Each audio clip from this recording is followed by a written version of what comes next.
Madame, Monsieur, bonsoir. Le Royaume et les Marocains célèbrent la 23e fête du trône sous le règne de Sa Majesté le roi Mohamed VI. Ces années ont été couronnées par des réalisations majeures qui ont porté le Maroc au rang de référence et d'allié mondial incontournable en ces temps troubles. 23 ans marqués par l'effort vigoureux et constant de développer le pays, d'assurer une vie digne à la citoyenne et aux citoyens marocains et de préserver le Royaume des risques et des effets néfastes des crises mondiales et surtout d'assurer une souveraineté, une sécurité à plusieurs dimensions. Et justement, le Maroc a démontré son aptitude à faire face à une crise mondiale, celle de la pandémie du Covid-19, et plus récemment encore, ni la guerre en Ukraine, ses dommages collatéraux, ni l'hyperesthésie et le parasitage du voisin algérien n'ont eu raison de l'approvisionnement du pays en denrées vitales telles que les céréales ou les hydrocarbures. Ce n'est pas un hasard et loin d'être un acquis immédiat. Ce sont les fruits factuels d'un travail de stratège que le souverain mène depuis 23 ans sans relâche. Le Maroc est le premier pays africain à s'engager à assurer une couverture sociale à tous ses citoyens. Et quand bien même les aléas de la nature s'acharnent avec cette sécheresse inédite que nous traversons, le souverain est à l'écoute et enclenche les dispositifs nécessaires pour soutenir celles et ceux qui en subissent les conséquences. Bienvenue dans cette émission spéciale Fête du Trône. Et j'ai le plaisir d'accueillir ce soir sur ce plateau Abdelmalek Alaoui, président de l'Institut marocain d'intelligence stratégique et président du groupe Guépard. Bonsoir Abdelmalek Alaoui. Bonsoir Khadija. Merci de vous joindre à nous sur ce plateau. J'ai également le plaisir d'accueillir professeur Khalid Ben Ali, économiste et expert international. Bonsoir professeur Ben Ali. Bonsoir, merci pour l'invitation. Merci à vous de l'accepter. Alors comment, messieurs, comment la sortie de la Covid-19 a participé à ce nouveau positionnement du Maroc dans l'industrie pharmaceutique mondiale? Abdelmalek Alaoui. Alors, la question, vous le remarquerez, a été au cœur des discours de Sa Majesté et de son action pendant toute l'épreuve de force qu'a été le Covid. C'est le terme de souveraineté qui est revenu. Et il est apparu qu'en matière de souveraineté sanitaire et de souveraineté du système de santé, le Maroc avait encore du chemin à parcourir. Donc il y a un certain nombre de décisions qui ont été prises par le souverain et des décisions qu'on peut qualifier de régaliennes et de stratégiques, puisqu'elles n'étaient pas en capacité d'être assumées par le secteur privé. Construire la plus grande usine panafricaine de fabrication de vaccins n'est pas un investissement qui aurait été un investissement qui aurait pu être porté par le secteur privé. Il a fallu mettre de l'investissement public, 500 millions de dollars, avec cette vision que le monde n'est plus à dominer, mais que le monde est à partager. Et donc le souverain a voulu consolider la position de hub panafricain du Maroc en le positionnant également en tête de pont de cette stratégie pharmaceutique. Très bien. Alors, stratégie pharmaceutique, en sachant que notre continent importe quelque chose comme 93% de ses besoins en médicaments et autres produits pharmaceutiques. Je vous poserai la même question et surtout sur... il y a eu quand même comme une certaine... il a été visionnaire quand même sur cette question, le souverain, en sachant qu'il a appelé aux souverainetés alimentaires, sanitaires à plusieurs reprises. Professeur Ben Ali, que représente aujourd'hui la sécurité et la souveraineté sanitaire et donc pharmaceutique dans une économie et en la plaçant aussi dans un contexte continental? Oui, je crois qu'il est important de rappeler au départ que la sortie de crise a interpellé tout le monde, a fait ressortir une gouvernance mondiale non équitable, c'est-à-dire, au niveau mondial, on levait les slogans, un rapprochement, pays du Sud, développement, pays en voie de développement, mais en réalité, chaque pays a agi pour son compte. Après moi, le déluge, et nous l'avons constaté pour disposer des vaccins, si ce n'était les instructions royales et les efforts qui ont été fournis pour pouvoir doter le pays des besoins en vaccins et qui ont fait bénéficier toute la population. Ça, c'est le premier point. Le deuxième point, c'est que la Covid, j'estime qu'on peut dire deux choses. Au niveau international, elle a remis en question plusieurs priorités, à l'ordre des priorités qui étaient là. Notons par exemple le cas des masques. Des pays très développés comme la France étaient en besoin de masques. Pourquoi? Parce qu'il était importé de la Chine pour des raisons de production. Maintenant, tout le monde est revenu à définir les nouvelles priorités et qu'il y a certains produits ça doit être une priorité et ne doit pas faire subir la logique de marché. Le troisième élément, c'est que le traitement des patients pendant la crise a été fait principalement au niveau des hôpitaux publics. Et nous avons, chaque fois que les cas étaient en ascension, il y avait une crainte de fléchissement du système de santé. Donc, ça, c'est le premier niveau. Deuxième niveau, c'est que l'enseignement tiré de la crise Covid, c'est que plusieurs chantiers, tels que la réforme de la santé, c'était l'objet d'un message de Sa Majesté en 2018. La refonte des RAMED, c'était un objet d'un discours de Sa Majesté. C'est dans ce sens-là où je disais c'est avant-gardiste, dans le sens où c'était bien avant le déclenchement de cette crise sanitaire planétaire. Le nouveau modèle, les limites du modèle actuel, c'était bien l'objet d'un discours. Et puis, il y a beaucoup de questionnements qui s'étaient posés. Et encore une fois, les assises de la protection sociale en 2018, mais le rythme auquel on était en train de mettre en place ces mesures et ces réformes était long. Le Covid a accéléré la mise en place de ces réformes. Donc nous avons assisté au chantier de la génération de la protection sociale et à l'aspect pharmaceutique. Alors l'aspect pharmaceutique, si on un seul indicateur, que représente l'Afrique du marché mondial 0,5% selon le rapport du Conseil de la concurrence 2020. Donc l'Afrique a besoin de médicaments. Donc l'initiative de Sa Majesté d'installer l'usine à Ben Slimane pour les vaccins et pour développer d'autres produits, c'est dans le sens de développer la coordination. Notons en plus que lors de la période de crise, le Maroc a contribué à aider plusieurs pays à travers des dons en matière médicaux, en matière médicaux, en matière de masques, plusieurs. Donc cette logique-là aujourd'hui, la santé, à travers cette logique, c'est que la santé de l'être humain est devenue une priorité. Deuxième élément, économiquement, nous avons fait le confinement. Pourquoi nous avons opté pour le confinement? Parce qu'il était estimé que l'être humain est l'élément principal de toute activité de production et de consommation. Sinon, on aurait laissé les choses aller, la production, mais on a préconisé la santé et la sécurité des êtres humains au niveau mondial. Ce qui remet en cause, encore une fois, aujourd'hui, l'importance de promouvoir et de préserver le capital humain, parce que c'est l'élément qui assure la participation à la production en tant qu'employé, et c'est l'élément qui assure la consommation en tant que consommateur. Donc on ne peut pas construire une économie sans avoir une offre et une demande, et avoir en face une demande pour pouvoir faire tourner la machine économique avec tout ce qui en découle pour les 5 acteurs qui sont l'État, les entreprises, l'État, les institutions financières, le consommateur et le reste du monde. Donc ces 5 composantes-là tournent et le consommateur, à mon sens, est l'élément principal. Donc la santé, elle est prioritaire. Maintenant, aujourd'hui, si on essaie de raisonner sur cet aspect-là, un deuxième indicateur, c'est que le Maroc, les médicaments le Maroc importe 40% de la demande nationale en médicaments. C'est le rapport de la Commission de concurrence en 2020.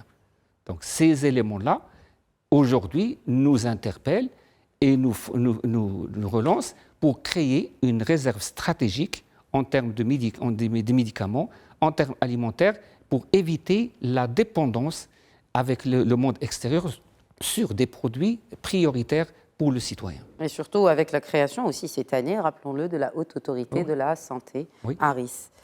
Donc, puisqu'on parle de santé, on va revenir plus tard. Vous avez parlé d'Afrique, on va revenir plus tard et comment cela aussi participe à cette coopération sud-sud, nord-sud, est-ouest. Mais avant, la réforme du système de santé, Abdelmalek Alaoui, comment cette vision royale prend-elle forme selon vous? Elle part d'un constat qui est que autant le Maroc a réussi à avoir de la croissance tirée par les investissements dans les infrastructures, a réussi à se positionner jusqu'à devenir ce que le magazine Le Point a titré en juin 2019, la nouvelle puissance. Autant il y a des insuffisances qui étaient importantes au niveau du secteur de la santé, au niveau de l'éducation également, puisque Sa Majesté a partagé sa sa frustration de voir que ce chantier-là n'avançait pas assez rapidement. Et puis, cette croissance à marche forcée des 2 dernières décennies a augmenté les inégalités entre les Pourquoi vous Marocains. dites à marche forcée?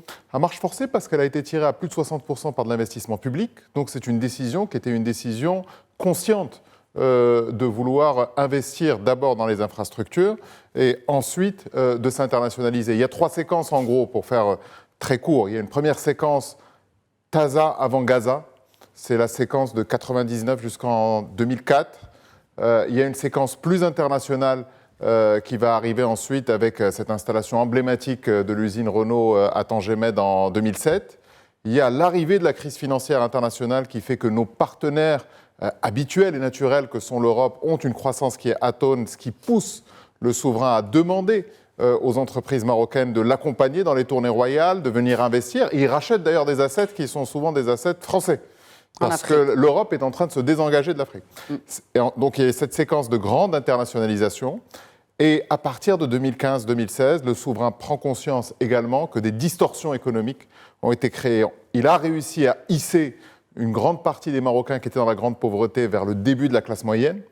Mais les écarts entre ceux qui ont plus de facilité d'accès au capital, plus de facilité d'accès à l'éducation et les autres se sont accrus. Et c'est ce grand mouvement de correction de cette croissance forte que Sa Majesté a enclenché lorsqu'il a voulu lancer le nouveau modèle de développement, lorsqu'il a annoncé qu'il voulait faire une refonte profonde de notre système de santé. Il faut savoir que notre système de santé mobilise une partie très importante du budget, mais n'est pas efficace. Ce budget a été augmenté, 9 milliards de dirhams, de 9 milliards de dirhams plutôt, mais, pour cette loi de finances 2022. 3 milliards de dirhams, parce que 9 milliards, on inclut le budget de fonctionnement. On inclut, je crois, le ministère de l'Éducation nationale. Non, de la protection sociale. De la protection sociale. Mais en réalité, nous rentrons dans le monde de l'hypercomplexité. C'est-à-dire qu'on ne soigne plus aujourd'hui un patient comme on le soignait il y a 20 ou 25 ans. Et lorsque vous évoquiez tout à l'heure les chiffres de la production nationale de médicaments face à l'importation de médicaments, il y a souvent un chiffre qui est annoncé disant les Marocains, les 40 entreprises pharmaceutiques nationales avec pavillon national, produisent 70% des médicaments. C'est vrai, il faut rajouter une virgule, il faut dire en volume, en nombre de boîtes. Parce que les médicaments les plus chers, ceux qui sont utilisés pour les nouveaux traitements, la génothérapie, le cancer, les maladies chroniques, etc., continuent à être entre les mains des multinationales, parfois avec des brevets de barrage qui empêchent l'industrie nationale de pouvoir se développer. Et puis notre industrie, il faut qu'on soit également extrêmement clair là-dessus. Elle pâtit d'un amont, notamment au niveau de la chimie, où nous sommes dépendants aujourd'hui de l'Asie du Sud-Est. On importe de l'Inde. Mais ça, c'est le cas pour le Maroc, parce que l'Inde, c'est pas le cas que pour le Maroc, c'est le cas pour tout le monde. Mais c'est une question de taille de marché. C'est ça. En réalité, un marché de 36 millions de consommateurs, où le panier moyen de consommation de médicaments par an du Marocain est entre 250 et 300 dirhams, et donc c'est un panier qui est extrêmement faible, ne permet pas l'émergence de la taille critique. Et donc, d'une manière emblématique, la création de Sensio Pharmatech à Ben Slimane est censée être le moteur qui devrait permettre au secteur privé de venir accompagner ce mouvement. Et pour terminer là-dessus, pourquoi est-ce que la question de la réforme du secteur de la santé est absolument essentielle? On manque de médecins au Maroc. On a des déserts médicaux et on a un problème d'investissement dans le secteur de la santé, et notamment pour des parcours de soins qui sont des parcours de soins de plus en plus complexes. Et à ce niveau-là, le secteur privé n'a pas suffisamment de capacité d'investissement parce qu'il y a tout un débat avec les caisses d'allocation familiale et les caisses de sécurité sociale sur le niveau de prix qui doit être pratiqué pour les prestations. Il y a une grande partie d'informels dans le secteur médical et dans le secteur de la santé qui est vraiment une gangrène dans ce secteur-là. Ce ne sont pas des gens qui travaillent dans l'informel, mais c'est des gens qui perçoivent des honoraires sans les facturer, pour le faire très court. Et donc, si on n'attaque pas le mal à la racine en ayant une réforme qui est systémique de ce système de santé, on risque d'avoir ces mêmes vicissitudes qui traînent encore pendant quelques années. Apparemment, l'exécutif est en train d'essayer de traduire la vision royale. On verra dans quelle mesure est-ce qu'il pourra le faire. Très bien.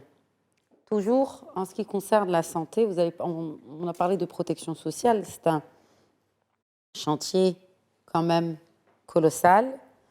Alors déjà pour cette année, 22 décrets d'application, 11 millions de citoyens devraient bénéficier de l'AMO, de l'assurance maladie obligatoire. 33 millions de citoyens marocains qui seront couverts par l'AMO d'ici fin 2022. Donc clairement, ce chantier royal de la généralisation de la couverture sociale, qui, rappelons-le, est une première en Afrique, est sur les rails, selon vous, Khalid Benali? Il y a lieu de signaler que ce projet a été promulgué par la loi cadre numéro 0921.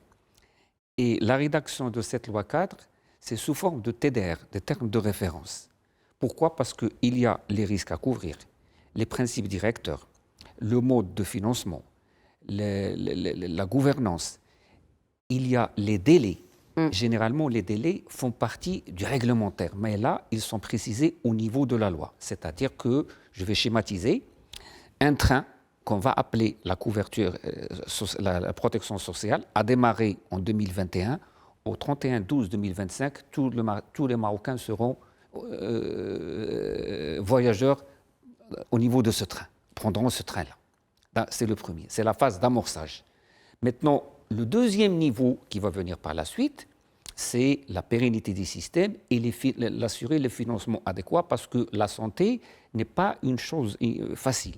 Parce qu'aujourd'hui, quand on dit généraliser la couverture médicale, c'est-à-dire il y a une demande de soins supplémentaires qui va être sur le marché. Il faut assurer l'offre de soins convenable. Sinon, on prend aujourd'hui un indicateur. Au niveau des dépenses de la santé, on est à 5,5 du PIB, alors que l'OMS prévoit 10%. Les ménages supportent 45% des dépenses de la santé. Ce chiffre, il est important, alors qu'au niveau international, c'est 20 à 25%. Donc l'objectif du nouveau modèle, par exemple, est de réduire à 25%. Donc comment nous allons réduire à 25%? Donc il faut trouver le financement pour cette dépense et comment maintenant on va créer cette offre, un équilibre entre cette offre et demande de soins. C'est pour cela qu'est venue la réforme de la santé. Il a été mentionné au niveau de la loi 0921.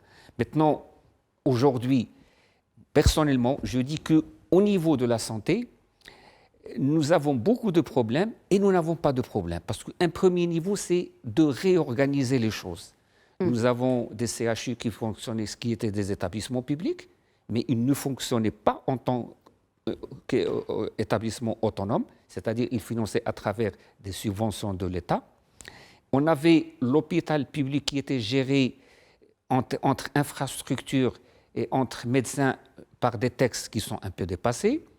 On avait un produit RAMED où, faute géré par la pénurie, c'est-à-dire au niveau local, il n'y a pas de médecins, il n'y a pas de radio, les gens sont appelés à s'acheminer vers les CHU et quand tout le monde s'achemine, les délais sont très longs et ça prend une autre forme. Donc ça, c'est le deuxième niveau. Maintenant, quand on parle de la santé, il ne s'agit pas de disposer du matériel uniquement, il faut du personnel. Parce que prenons pour le Covid, pour chaque personne en réanimation, il fallait 4 ou 5 personnes à côté. Donc l'élément humain est important. La réforme maintenant du système de la santé qui a été annoncée et présentée au Conseil des ministres prend en charge l'ensemble de ces composantes pour mettre en place un système de santé équitable. Et je dirais que équitable et pour tous les citoyens, quelle que soit la catégorie socio-professionnelle, et sur les régions. Sur les régions. Et le deuxième niveau, c'est qu'il faut bien que l'hôpital public reprenne sa place dans l'échiquier de la santé au Maroc. Il y a ce projet qui a été lancé aussi par Sa Majesté cette année. Effectivement. Il s'agit du nouveau hôpital, du nouveau CHU de Ibn Sina à Rabat. C'est là parce que l'hôpital public, pour les ramédistes, l'hôpital public bénéficie d'une tarification qui est différente de celle qui est pratiquée au niveau des cliniques privées. Donc il faut promouvoir l'hôpital public pour qu'il puisse attirer les citoyens et bénéficier des ressources AMO. Parce qu'en principe, il était question que l'hôpital public, au départ, en 2006, bénéficie d'à peu près 30% des ressources AMO, alors qu'en réalité, on réalisait 6 à 7%. Alors bien que l'État dispose d'une grande capacité litière. Aujourd'hui, donc, les grandes discussions, c'est-à-dire de poser ce diagnostic qui a été posé et les solutions qui sont mises en place et les propositions, ils doivent être activées, sachant que le chantier ne sera pas réalisé Quand d'une vous année dites à qu'ils l'autre. doivent être activés, c'est au niveau de l'exécutif. Au niveau de l'exécutif, mais toujours est-il que ça va prendre le temps pour que ça se mette en place. Peut-être les textes, on pourra les faire ressortir, chercher, créer des spécialités nouvelles au niveau des universités de médecine, des facultés de médecine, réfléchir, mais ça prendra le temps parce qu'il s'agit d'un chantier très lourd et le financement là, elle est très intéressant. Mais au moins, on est sûr que ce chantier-là va aller dans le temps. C'est-à-dire qu'il y aura une continuité, contrairement peut-être... C'est sûr pour deux raisons. La première, c'est que le nouveau modèle économique a basé sur le nouveau modèle de développement traite de la réforme de la santé. Tout à fait. Et le deuxième, il est symbolique parce que la loi cadre et le projet de la généralisation a été lancé par Sa Majesté pendant une année électorale.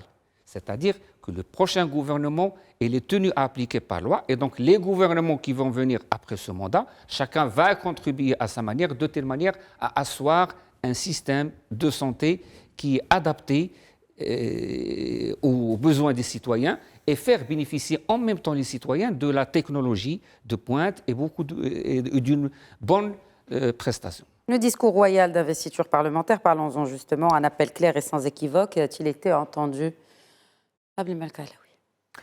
Alors, il y a, et aujourd'hui est un jour particulier parce qu'on attend le discours royal, qui est un discours extrêmement attendu par la communauté nationale à un moment où l'exécutif est sous pression, que la situation internationale nous contraint sur le pouvoir d'achat, sur l'énergie, sur l'inflation, et que la situation macroéconomique, d'après l'exposé qui a été fait par la ministre des Finances au Parlement, a nécessité une correction très importante des prévisions du projet de loi de finances.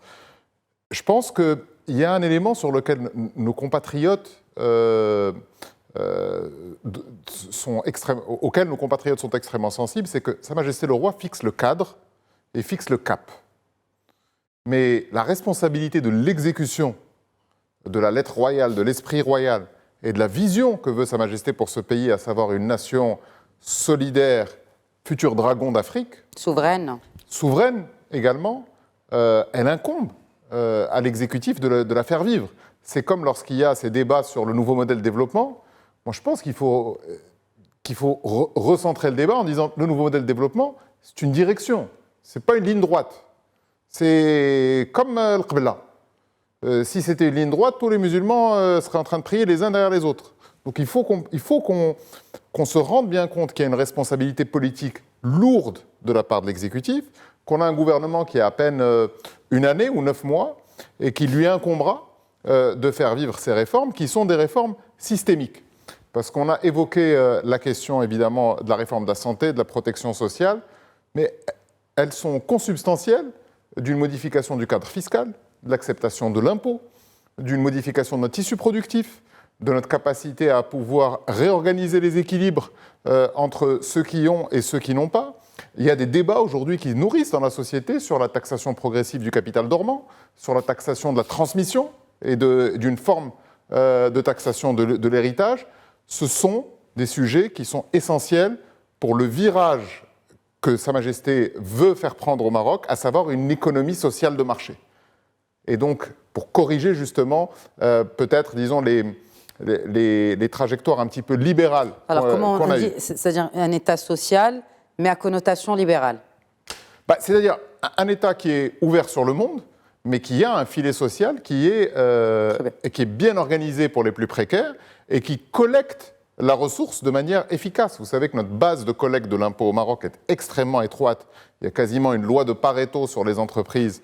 Et donc, il y a des niveaux de collecte qui incitent à l'évasion fiscale. Parce que les agents économiques sont des agents rationnels, contrairement à ce qu'on pourrait croire. Les gens qui font de l'évasion fiscale, c'est parce que la pression leur est trop importante.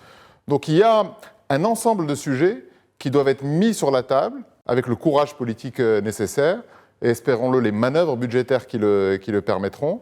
Mais ces réformes ne peuvent pas être menées en silo. Et moi, je suis attentif à tous les discours du souverain. Il a toujours appelé à ce que la technostructure administrative travaille ensemble, Or, c'est une des tares que nous avons au Maroc. C'est-à-dire qu'on on manque de travaille beaucoup convergence de politique publique, Oui, selon je vous, pense, Abdelmalek je- Alaoui, je même pense si c'est l'une des priorités et un appel clair et important de ce nouveau modèle de développement, qu'il y ait des politiques publiques transverses. Pour l'instant, c'est encore insuffisant. Les administrations ont tendance, d'abord, à vouloir générer de nouvelles administrations. Deuxièmement, elles ont tendance à vouloir travailler en silo parce qu'elles ont des questions de périmètre qu'elles veulent garder. Et organiser la convergence, c'est compliqué, c'est difficile parce qu'il y a des intérêts qui sont divergents. Bon, on a un ministre de la Convergence, hein, cela dit. Oui. Justement, je voudrais juste citer, et peut-être un commentaire, ou sans, cet extrait du discours royal d'octobre 2021, donc investiture.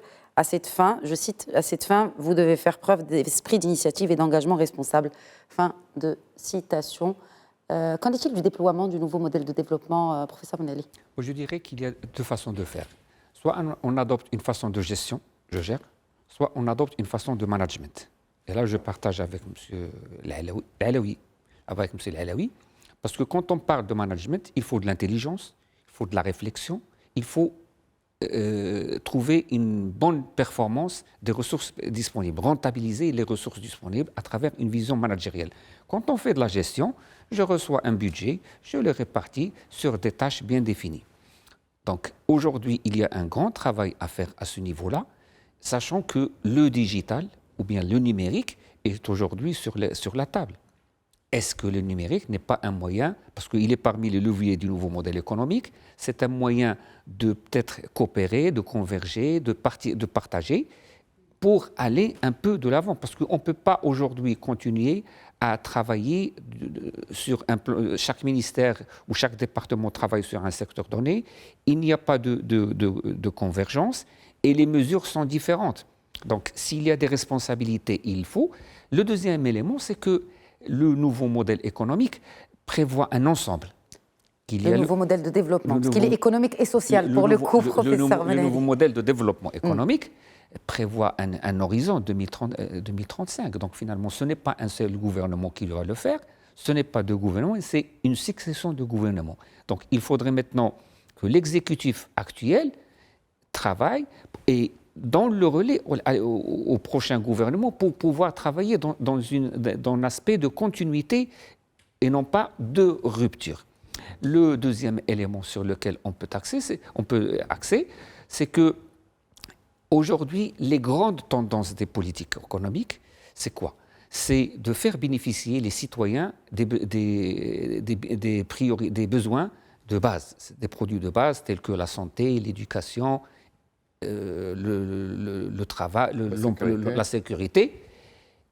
Et de l'autre côté, il faut développer une économie compétitive et concurrente pour pouvoir drainer une richesse et faire une répartition. Et quand on parle de compétitivité, il ne faut pas avoir peur de la compétitivité. Ce n'est pas une logique de marché. Parce que la pure compétitivité, c'est qu'il y aurait une production abondante et diversifiée, la concurrence va jouer sur les niveaux des prix et tout le monde sera gagnant. Alors maintenant, l'État a commencé à travers tout ce qu'on appelle l'État social à mettre en place l'édifice social pour faire bénéficier les citoyens des prestations à caractère social. Maintenant, quand on parle de l'achat de l'investissement, il y a un volet qui commence donc le deuxième volet sur l'investissement et le financement de l'économie. À côté, il y a le chantier de la santé qui est lancé à travers la loi qui a été adoptée. Maintenant, il faudrait converger les ressources parce qu'on ne peut pas promulguer des lois, faire des propositions et ne pas disposer de financement nécessaire. Le souverain apporte justement une attention toute particulière à cette charte de l'investissement qui vient d'être présentée devant le souverain au Conseil des ministres. Comment, selon vous, cette charte peut-elle apporter des réponses concrètes aux appels du souverain à activer le chantier, notamment de régionalisation avancée? Alors, comme vous l'avez observé, Sa Majesté a tenu au début de l'année une réunion avec les principaux protagonistes qui ont travaillé sur la charte de l'investissement, avec à leur tête le ministre délégué Mohsin Jazouli, qui avait la lourde tâche de sortir cette charte d'investissement. Elle est extrêmement intéressante à plusieurs égards. D'abord, la charte d'investissement que nous avions avant posait un certain nombre de problèmes dans nos relations avec l'Union européenne. Parce que, comme vous le savez peut-être, ou en tout cas l'an dernier, le Maroc avait été placé sur la fameuse liste grise parce qu'il y avait des avantages fiscaux qui étaient donnés dans certaines zones. Et donc il y avait un souci, si vous voulez, d'adéquation de cette charte parce que le Maroc voulait attirer des investisseurs, donc donner des incentives qui étaient extrêmement fortes, beaucoup de subventions, etc. Je pense que le cap qui a été fixé par le souverain, c'est de dire qu'il faut qu'on arrête de faire du sur-mesure pour chaque investisseur. Il faut qu'on ait une charte de l'investissement qui soit claire, qui soit simple. Il faut qu'on réduise le millefeuille administratif. Et à l'intérieur de cette charte des investissements, il faut qu'on puisse inclure également les petites entreprises qui jusque-là n'étaient pas inclus et les entreprises à taille intermédiaire, d'où l'abaissement du seuil du niveau d'investissement lorsqu'on veut pouvoir bénéficier d'un accompagnement par l'État. Et puis un élément clé, c'est la notion d'investissement stratégique qui a été introduite dans la charte. Donc secteur prioritaire et secteur d'avenir. Avec, je pense, une intention qui est extrêmement visible et claire de la part de l'exécutif, c'est la transition écologique. C'est que nous sommes à une encablure ou 2 encablures de l'Europe, que le Maroc dispose d'un réservoir de foncier très important sur l'éolien, sur le solaire, et qu'il veut attirer ces grands investisseurs à un moment où l'argent n'a jamais coûté aussi peu cher dans ces domaines-là, et leur permettre de pouvoir venir s'installer au Maroc. Mais ça peut également arriver sur les domaines de la technologie, ça peut arriver sur le domaine des data centers, et tout ça concourt à la notion de souveraineté. Parce que finalement, lorsqu'on regarde l'armature de ces grands projets qui ont été lancés récemment, ils ont tous une caractéristique commune, c'est qu'ils visent à pouvoir accroître le niveau de souveraineté du Maroc dans un certain nombre de domaines. Comme vous le savez, dans le domaine de l'énergie, on a eu une rupture de souveraineté l'an dernier, lorsqu'il y a eu l'interruption du transport du gaz, la décision unilatérale qui a été prise par les Algériens. Donc je pense que ça a été un signal d'alarme très fort au niveau des stratèges qui construisent notre indépendance énergétique. Et je pense que le Maroc est dans la posture de se dire il y a des investissements qui sont des investissements très lourds, pour lesquels si Maroc SA n'a pas le bilan suffisant. Donc on a besoin d'investisseurs internationaux. Donc j'ai évoqué l'énergie, mais je pourrais évoquer la question du stress hydrique, qui nous frappe de plein fouet cette année et qui a poussé l'exécutif à annoncer d'abord le lancement de la méga-usine de dessalement à Casablanca pour pouvoir réduire la pression sur le poumon économique du pays. Casablanca, c'est 30% du PIB du Maroc. Et deuxièmement, le lancement de 9 stations de dessalement qui vont permettre de pouvoir réduire le stress hydrique sur des zones qui sont aujourd'hui en difficulté. Puis évidemment, découle de tout cela le type d'agriculture que nous allons vouloir. Aujourd'hui, il faudrait être naïf pour ne pas sortir dans la rue et se rendre compte qu'il y a des changements climatiques qui sont majeurs et que peut-être certains pans de notre agriculture qui ont été décidés il y a quelques années commencent à devenir datés et qu'il est nécessaire qu'on change notre fusil d'épaule et qu'on puisse aller vers de l'agriculture qui est moins intensive en matière de drain sur les ressources hydriques. Parce qu'il ne faut pas que le choix, ça devienne est-ce que les Marocains vont boire ou est-ce qu'ils vont manger. Il faut que ce soit les deux. Il faut que les Marocains puissent boire et manger. Très bien. Vous avez parlé de projets d'infrastructure. J'aimerais qu'on revienne aussi sur les projets d'infrastructure et le lancement aussi de ce projet du port d'Arla Atlantique. Donc un peu le petit frère, enfin même si en taille, oui, peut-être, mais comment cela peut aussi aider à développer un écosystème industriel autour d'une telle infrastructure importante dans les provinces du sud du royaume. Khalid Nel. Alors, si vous permettez, avant d'attaquer ce volet-là, je voudrais toutefois revenir sur 2 choses. C'est que nous avons un taux d'investissement au niveau national de plus de 30%, oui. Un des taux les plus forts dans la région MENA. Absolument. Mais en termes de productivité de l'économie, nous avons moins de 4%. Deuxième chose, c'est que si l'État, le taux d'investissement public est à peu près les 2 tiers et le 1 tiers pour le secteur privé. Donc finalement, le chiffre d'affaires pour les entreprises provient de l'investissement public.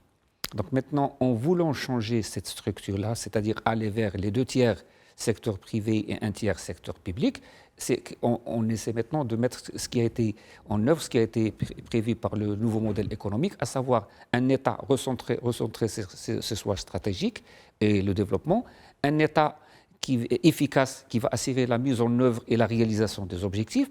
Et donc l'État, là, on va assister à une nouvelle forme. Mais maintenant, quel est le choix à faire ? parce que nous avons aujourd'hui diversifié notre production. Auparavant, nous avons les phosphates et l'agroalimentaire. Maintenant, nous avons les industries automobiles et les industries d'aviation. Et nous avons les petites et moyennes entreprises qui doivent jouer un rôle dans cette transformation en matière d'investissement. C'est là une grande décision. Le deuxième niveau, c'est que nous devons s'attacher à la recherche, au développement, développer la recherche et le développement pour le nouveau métier à valeur ajoutée. Sachant que, à date d'aujourd'hui, la croissance, on l'a fait par la démographie, parce que nous avons un taux d'activité qui est important. Mais quand il y aura le choc démographique dans quelques années, nous aurons besoin d'attirer les investissements et d'une nouvelle façon de faire.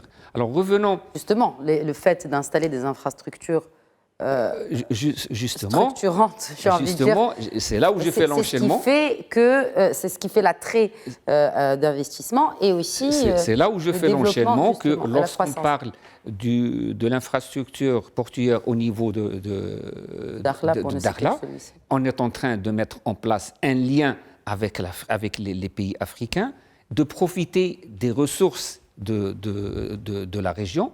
Et n'oublions pas que dans les programmes, nous avons un nouveau modèle qui, en 2015, destiné à nos régions du Sud. Donc, dans cette logique, l'infrastructure, c'est une vision patrimoniale de l'État. C'est-à-dire qu'on a une infrastructure, on ne la mesure pas par son prix baisse ou augmente, mais par l'apport économique et social qu'elle aura. C'est-à-dire des retombées concrètes sur le tissu économique. Parce que je vous donne un exemple très simple. Vous avez une école. On ne va pas dire cette école coûte maintenant 1 million de dirhams et elle va augmenter. Mais je dirais à combien d'enfants profite cette école pour assurer l'éducation, pour assurer la formation, pour éviter la délinquance mesurée par des indicateurs. Donc, je vois la rentabilité en termes de prestations et d'impact sur le niveau de vie de la société. Très bien. Je voudrais évoquer avec vous, il nous reste un peu moins de 15 minutes, d'autres aspects. Cette fois, vous avez parlé de stress hydrique, il y a la sécheresse, et c'est une initiative pour le monde rural, pour l'appui au monde agricole, en l'occurrence, des 10 milliards de dirhams qui a été décidé par le souverain un peu plus tôt cette année. Donc, ces aides-là ont été débloquées en faveur du monde agricole. Et on connaît la place qu'occupe le monde rural dans les priorités de Sa Majesté le Roi Mohammed VI. Donc une cristallisation de plus. Et encore une fois, comment cela prend-il forme sur le terrain? Alors, d'abord, je voudrais moi aussi utiliser mon joker pour dire 2 mots sur Dakhla, sur le port. Il faut savoir que les investissements dans les infrastructures, au bout d'un moment, quand on les multiplie, on commence à avoir des externalités négatives. C'est-à-dire, par exemple, le maillage autoroutier qu'on a au Maroc, il y a 2000 km d'autoroute. Si vous construisez des centaines de kilomètres d'autoroutes supplémentaires, elles ne vont pas être rentables. Sur la question spécifique de Dakhla Atlantique, c'est un projet qui est au croisement de la raison économique et d'une stratégie diplomatique. Au niveau de la raison économique, le transbordement sur les ports qui sont dans le golfe de Guinée, notamment à Lomé, au Togo, ou à Cotonou, au Bénin, sont parmi les transbordements les plus chers au monde. Si vous voulez envoyer de la marchandise d'un port européen vers Lomé, ça vous coûte plus cher que de l'envoyer en Chine. Et sur toutes ces questions croisées que nous avons évoquées, notamment le médicament, si vous êtes exportateur de médicaments à partir du Maroc et que vous voulez l'envoyer en Afrique subsaharienne, vous savez où est-ce que vous l'envoyez? Vous l'envoyez à Rouen. Vous l'envoyez en France. Parce qu'il n'y a pas les plateformes de transbordement, de dédouanement, de capacité à pouvoir gérer les questions douanières et les questions de marquage dans les autres ports. Donc l'idée, c'est de dire, il faut qu'on puisse avoir la taille critique pour pouvoir recevoir des capacités de transbordement qui veulent aller vers le golfe de Guinée. Ensuite, il y a le maillage routier. Il y a également la fibre qui est installée par le grand opérateur national Maroc Télécom. Donc il y a cette transsaharienne de la fibre. Il y a le gazoduc. Maillage bancaire. Et donc tout ça a un sens. Sur la question du rural, moi, très sincèrement, je peux vous dire qu'il y a 2 questions qui sont majeures. Il y a d'abord la question de la pression rurale sur les villes. Et que donc la première priorité de l'État, c'est de s'assurer qu'il y a suffisamment de moyens de subsistance dans les campagnes pour ne pas venir accroître l'exode rural et venir accroître encore plus de population aux périphéries des villes. Parce que ça serait, comment dire, un double effet négatif, parce que le Maroc a tout fait pour éradiquer les zones où il y a des bidonvilles.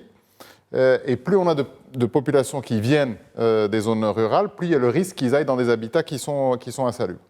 Le deuxième élément, et je pense que ça, c'est intervenu juste avant le Covid, lors de cette grande réunion qui a été présidée par le souverain en janvier 2020, qui devait redonner de l'initiative à l'entrepreneuriat rural. C'est l'émergence d'une classe moyenne rurale. L'émergence d'une classe moyenne rurale. Elle est confrontée également au morcellement des terres, et donc sur les questions de transmission de ces terres, à des disparités très importantes entre les tout petits exploitants ruraux et ceux qui ont une capacité d'investissement, et sachant que ces deux populations ne payent pas d'impôts. Même ceux qui ont une capacité d'investissement extrêmement forte, qui vont exploiter plusieurs milliers d'hectares, ne payent pas d'impôts. Donc il y a une réflexion sur le modèle qui est menée, avec des mesures de containment pour l'instant, d'essayer de redonner de la capacité économique. Il y a des réservoirs de croissance sur des métiers de substitution. Il y a le tourisme rural sur lequel il y a de grandes initiatives qui sont menées en ce moment. Il y a également cette capacité à pouvoir exploiter plus la montagne, parce qu'il y a des ressources qui sont très importantes en montagne et que le Maroc est un pays montagneux. On l'oublie parfois, mais c'est un pays qui est extrêmement montagneux. Et puis, évidemment, cette réflexion sur le type de culture que l'on veut avoir au Maroc, qui, à mon avis, est absolument essentiel. On ne peut pas être un pays qui est en stress hydrique et exporter autant de produits comme les tomates qui sont composées à 80% d'eau. D'eau subventionnée. Donc en réalité, on exporte de la subvention. Donc c'est une aberration économique qu'il faut pouvoir corriger, parce que chaque goutte d'eau va compter dans les années à venir. Certainement. Je voudrais peut-être, avant de passer à l'international, au volet international, finir avec ce chantier de la régionalisation avancé et comment il avance. À grands pas, petits pas. C'est aussi au cœur de la vision royale. Je dirais que le chantier de la régionalisation a été mis en place pour éliminer et réduire les disparités de développement qui existaient entre les différentes régions. Maintenant, chaque région, ce n'est pas uniquement un bureau régional élu, mais c'est une structure, ça doit réfléchir en termes de structure économique supplémentaire, parce qu'il faut aller chercher les investisseurs, attirer les investisseurs, promouvoir les richesses et les moyens dont disposent les régions, faire des propositions pour aller dans le sens d'avantager l'installation de l'investissement public. Et le troisième élément, c'est qu'aujourd'hui, après une première expérience, nous sommes au niveau de la deuxième expérience, et le politique doit changer c'est-à-dire, personnellement, toujours, j'estime qu'il faudrait avoir une vision managériale aujourd'hui de la chose, parce que gérer avec les compromis entre la majorité et les partis de l'opposition au sein d'un bureau régional ou bien au sein d'un conseil, c'est dépassé. Aujourd'hui, il y a un développement d'une région donnée qui est objectif, qui est un objectif. Il faut le réaliser en tant qu'une équipe de travail. Donc, et là, je crois, sur ce point-là, il y a encore du travail à faire. Très bien. On va peut-être finir avec ce point de coopération économique, donc coopération Sud-Sud. Il y a comme une évolution de cette coopération Sud-Sud, et notamment avec les différents événements qu'a accueillis le Royaume ces derniers mois. Il s'agit de placer aussi le Maroc dans une vision de coopération Sud-Nord, Nord-Sud, Est-Ouest. Donc finalement, c'est comme si un peu c'était un pont, et comme cela a été le cas depuis plusieurs siècles, c'était un pont entre le Nord, le Sud, déjà l'Europe et l'Afrique, mais aujourd'hui aussi l'Afrique et le reste du monde, et notamment à l'Ouest. Abdelmalek Alaoui. Cristallisation, en fait, finalement, de cette vision de coopération. Écoutez, je pense que pour l'observateur, ce qui est clair, c'est que Sa Majesté le Roi a fait évoluer sa doctrine de politique étrangère.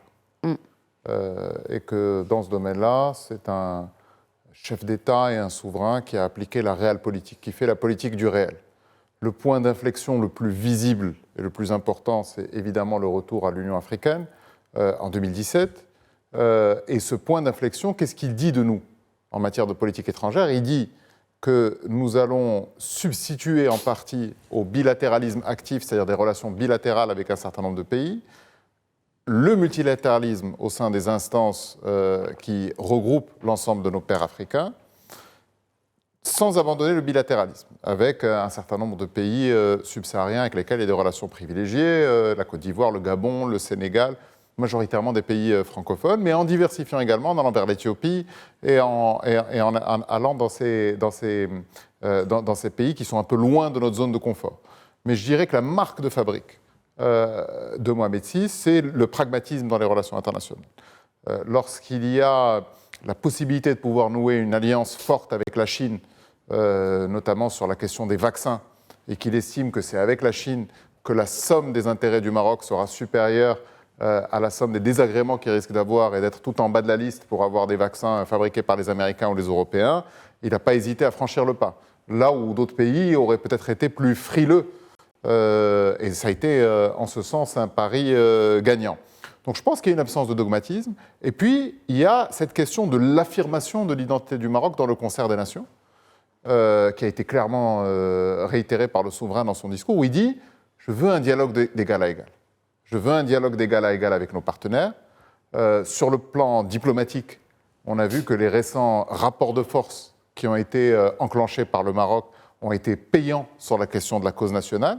Donc il y a un changement de braquet, un changement de statut, et, je le constate, de la part des partenaires du Maroc à l'international, également un changement de regard.